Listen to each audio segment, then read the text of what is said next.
DAS Advisory Group presents Daily HR Vitamin, the guide to career development.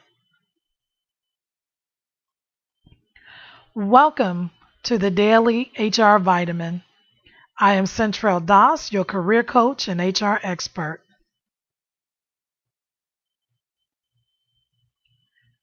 The definitions for career and development are listed on the slide, but I want to take a deeper look at career. When we think about career, most often people think of it just like being a mom, a brother, a sister, a wife, a dad, an uncle, a brother. We think of those things as titles and things that define us. And people tend to take career in that same perspective. They take a look at it in that same perspective, and they allow it to define them. But when I think of career, okay, the career does not define me. I define it. What my passions, what my goals, what my dreams are, I focus into my career, and I define it. It is the course of action through life or the phase of life that I have taken on. It is the thing that gives me the most fulfillment. It is the thing that I have a passion for. It is the thing that I can see me doing for a long period of time. To me, that is my definition of career. So in this broadcast, I would like to take you through the steps of career development to show you all of the expansion, elaboration, the growth, the evolution, and all of those things that you can go through to build up to that dream career, that dream job, that dream business. Okay. I was fortunate enough in my career in the federal government to not only have educational background in what I love to do, but also to have the job and work in the job that matched my educational background, which was business, management, and human resources. Human resources is my total niche in life and helping people get to the point or the place that they want to, which is why I coach individuals on their development, whether it be career or individual or educational development. Okay, so this process that we're talking about today is going to take you through all of those different phases. You can use this concept for career, individual, educational, personal, whatever development you're looking to do. These steps will help you along the way. The career development process gives you 5 different elements to look at in order to strategize and develop an effective plan to move forward. The first one is greater awareness of yourself. This allows you to take a look at yourself, what you like, what you don't like, the things that tick you off, the thing that sets you off, the thing that makes you the most calm. Okay, this first step it helps you to develop that awareness about yourself in the work environment that you enjoy being in and the work environment that you may not enjoy being in. The second is to gather relevant information so that when you explore the different areas or jobs that you're interested in, or maybe the ones that you have had in the past, okay, it helps you to gather relevant information to make a concerted decision for moving forward. It also helps you to set realistic goals. Okay, realistic, the ones that are attainable, the ones that are realistic, the ones that that may have some challenges, but that with steps you can get to them. Not the pie in the sky. Okay, but the ones that are up there that you can reach for, but you don't need 50 ladders to do so. So to set those realistic goals. It also helps you to develop and implement real career strategies to achieve those goals.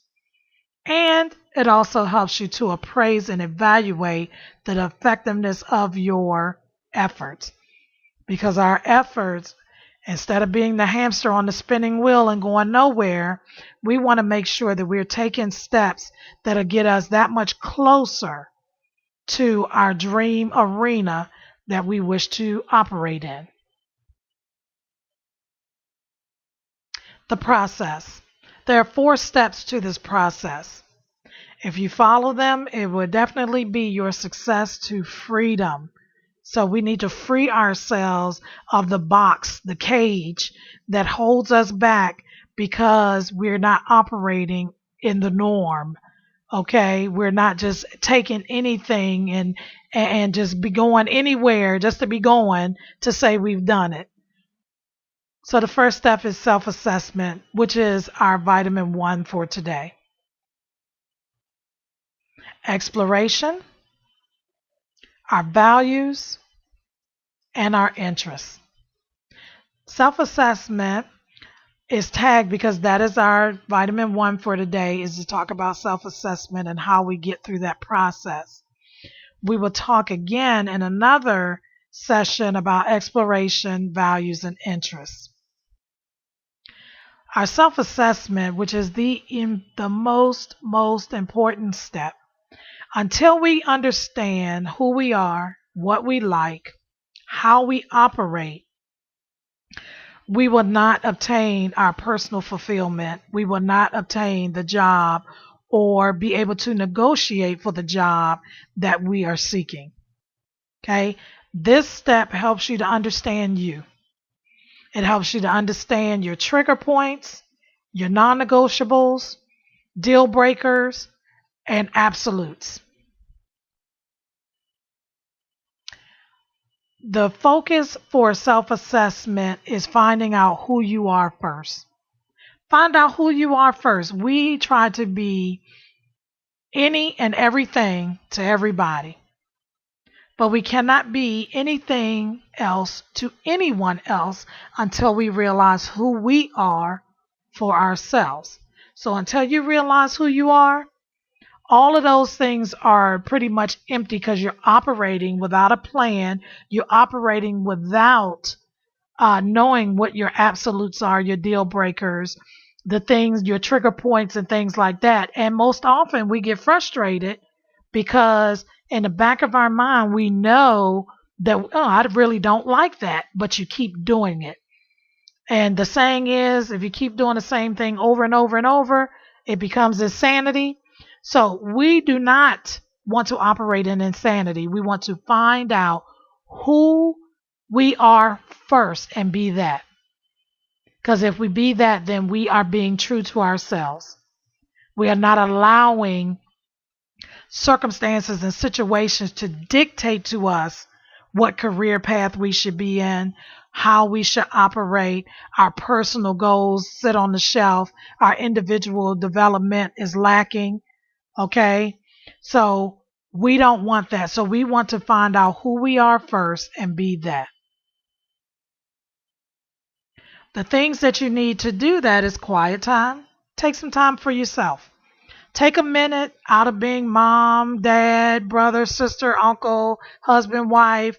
Take that minute after you have done whatever you need to do. Take a minute for yourself and say, Centrell, this is your time. This is your time to reflect. This is your time to jot down in the journals, to put on a chart, the things that I like, the things that I need to do to progress and move forward, the things that I need to stop doing to progress forward. And you need to put them into some categories. Your preferences, the experiences that you've had, the values that you know you have, the needs, your skills, and of course, personal traits. We tend to leave our personal traits out. These are trigger points, as I have mentioned before. Trigger points is when the switch is flipped. How do you react? Okay, are you explosive, implosive? Are you, one that stops and thinks about things? Are you one that just sound off first and then later on say, hindsight is 2020. I shouldn't have done that. I need you to really be honest with yourself when you're looking inward, okay, to assess yourself, because folks, this step here is you're getting to know you in the most real way. And the only way that it's going to work and be liberating, and you have aha moments where you say, oh, this is why I act like that. This is why, because I don't like that. Okay? Or this is why I get excited, because this is like in me. This is a part of my core. Okay?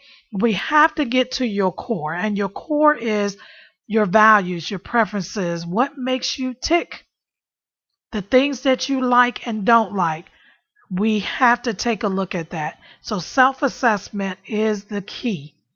Okay, so next I'm going to provide you with a couple of charts that I put together to show you how you can effectively chart out your preferences and your values, your skills, and to ask yourself some questions.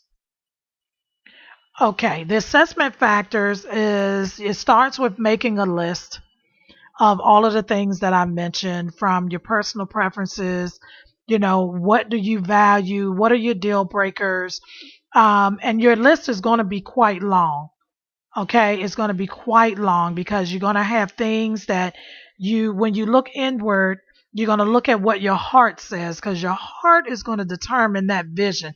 The heart gives you vision for your life. Okay, what you see with your eyes only gives you a snippet of what that thing or that person is about. Okay, until you get down in the nitty gritty and you have that vision, you envision what your career and your life is going to be like. Okay, then and only then will you be able to successfully chart out your career development plan, to chart out your strategies and your plans to move forward. So we're going to take a look at work preferences from the positions that you've had or the job that you're in now. You're going to take a look at those things and say, oh, you know what? I don't like that. I didn't like it when I had to do that. The different tasks that you've had to do that you really didn't care for. Okay? But sometimes the things that we don't care for, now you have to look at, does it give me the most value? Okay, did it produce a fruit, which is a skill that I didn't have before? Is it something that stretched me, okay, to move to the next level, that enabled me to be in that position to move forward?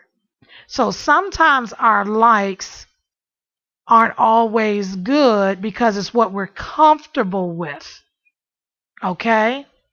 But it makes a good day. It makes for pleasant weeks of work. But our dislikes can often be the mechanism or the element, the catalyst that moves us forward in a position, because it stretched us, it made us think, it gave us a new skill, it had us researching a little deeper. So when you're honest with yourself, you're going to ask yourself some questions about your likes and dislikes. So at the end of the factors, like I just mentioned, we take a look at this list that you've developed. And then you're going to list all of your skills that you've obtained, whether it's from education, jobs, hobby, volunteer work, clubs, employee organizations. It's so many. But what I like to focus on is when you have those volunteer opportunities. You probably volunteer to be the secretary of a homeowners association. Your homeowners association, as the secretary, is volunteer because you do not get paid for it, but it's something that you love to do because you like helping your community. These are skills that you need to address and make sure that you list because oftentimes we forget about those.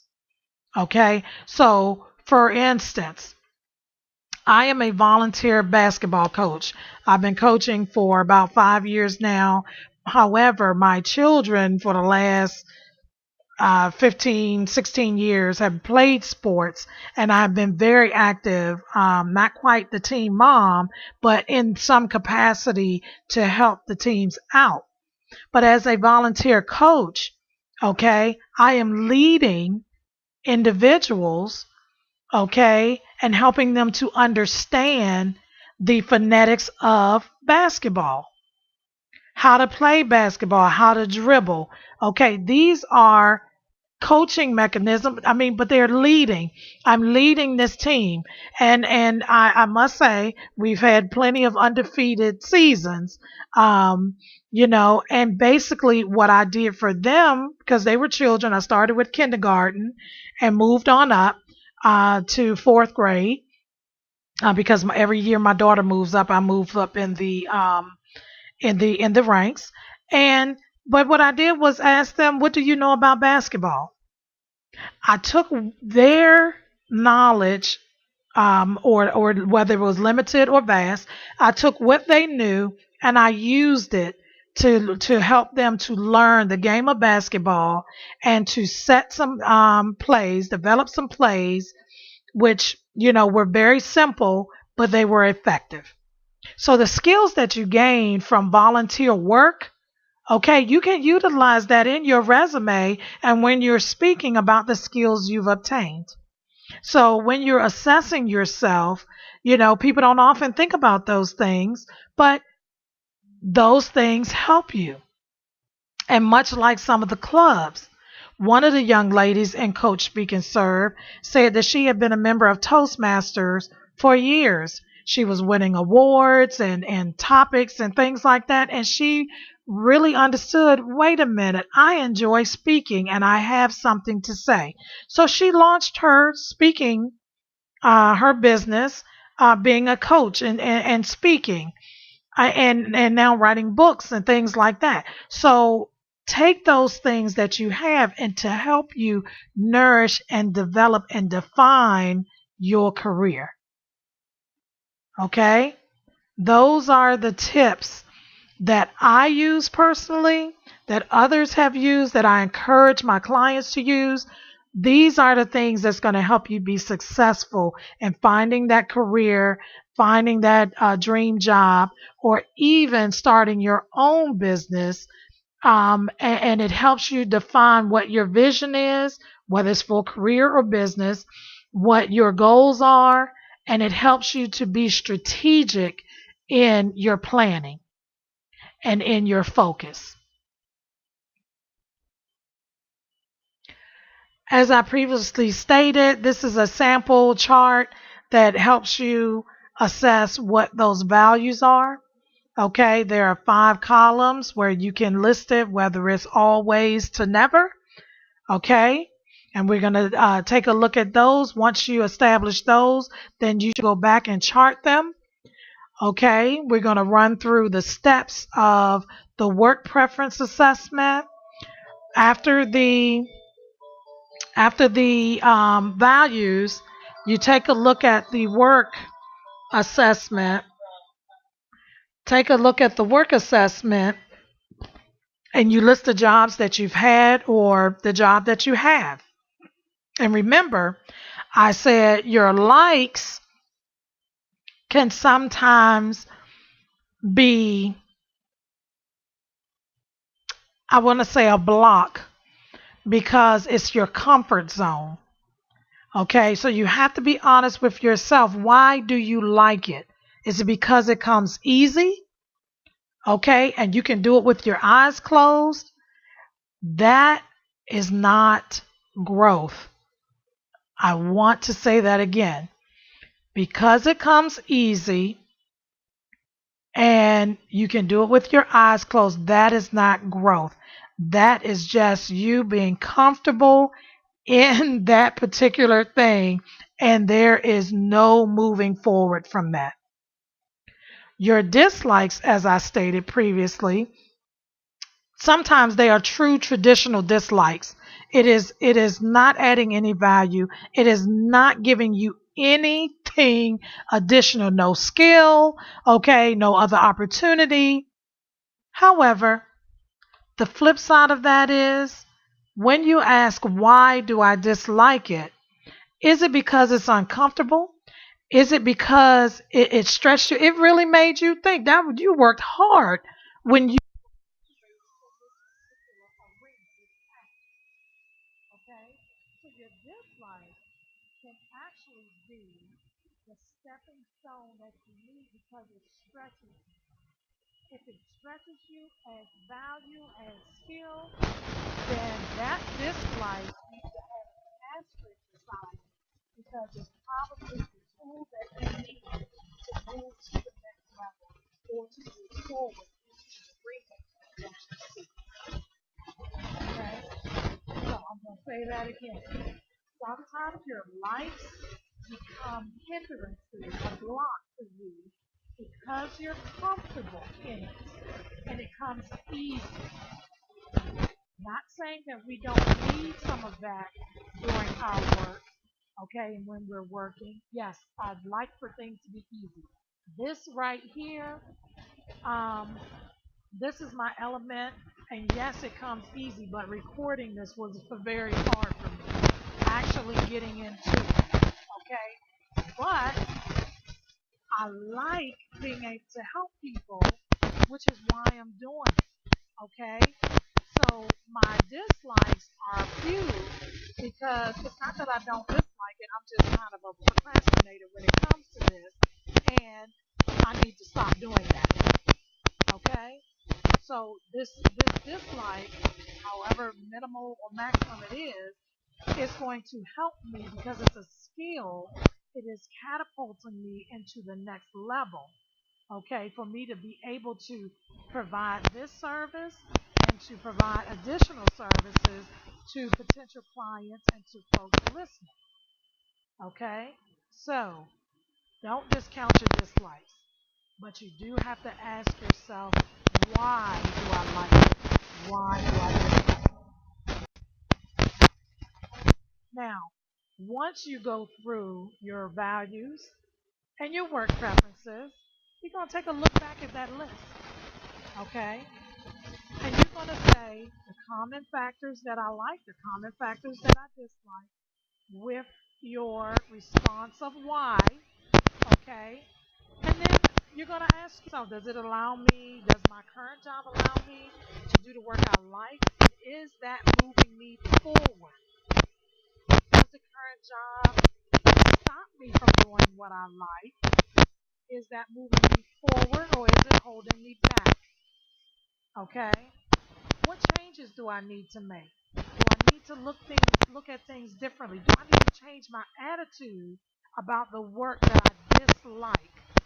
Or do I need to find me somewhere else to be? Is this the job for me? Is this the place that is fulfilling me, whether it is hard or easy? Is this fulfilling me? Am I serving my purpose? Am I having an impact? Okay? Because we like work that is satisfying. We like work that where we cause impact, where we can influence change, where we can influence others. So am I walking in my purpose? Am I serving my purpose? Am I living on purpose, for purpose, with purpose? These are the questions that you have to ask, and you have to be honest. Honest with yourself.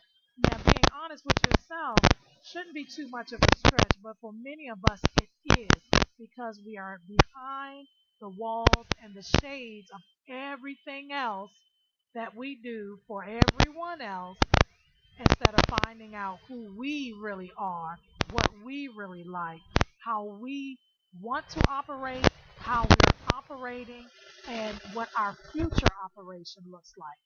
This is what this assessment, self-assessment, does for you. It looks at where you've been, where you are, where you're going. And then our final step is it really is about exploration, but these are some tips, some sites that you can search to look up the occupations and what they require. Okay, the first two sites help you do that. What training, what education you might need for the different areas that you may be seeking. Okay, and then I provided the job posting sites for the state of Virginia because that's where I am, the state of Virginia. And it gives you a look at the jobs that are out there, the jobs that, what the requirements are for those jobs, and how you can apply for them. So, I previously said that sight is for the eyes and vision is from the heart. Vision, drive, and passion stems from your heart. When we look with our eyes, our mind tells us the things that we can't do. Oh, that's difficult. I don't have enough money. I don't have the education. I don't have the skill for that. Okay? People will tell you that too. But in your heart, what you gravitate to is that heart factor. That is the vision that you have. So when you have vision, it is from your heart. What does your heart tell you to do? What is your heart telling you? Because most often, that is your message. That is your internal, your eternal message that comes to you about what it is that your passion drives you to. Okay? Because in order to strive to live on purpose, for purpose, and with purpose, we have to know what our drive and our passions are. And those things make up vision, okay, for our future. So the bottom line to this summary is, okay, what does your heart say? Listen to it. Make an assessment. Make your self-assessment known to you because it lays that foundation and it will help you create a suitable employment arena. It will help you identify your career factors and you can be fulfilled with the career, the job, the business, whatever you choose to do, professionally, personally, individually, career wise, all of these things, this self assessment lays that foundation for you to get to that area that you would like to be in. Final thoughts. If you want to be somebody and you want to go somewhere, you better wake up and pay attention. Career development begins and ends with you. You are the factor to defining your future. It's not by chance, it is by choice. Destiny is by choice, not by chance. When you wake up and pay attention, you're waking up to yourself to pay attention to yourself and who you are and what you desire to be. Your career development, your future development, business development, individual development is you. Begins with you, ends with you. You define it. Take the self assessment seriously for you because you will become aware with yourself. You can set realistic goals and you can move forward. Thank you very much for your time. Thank you for listening. I look forward to chatting with you again when we talk about exploration, the second vitamin of career development.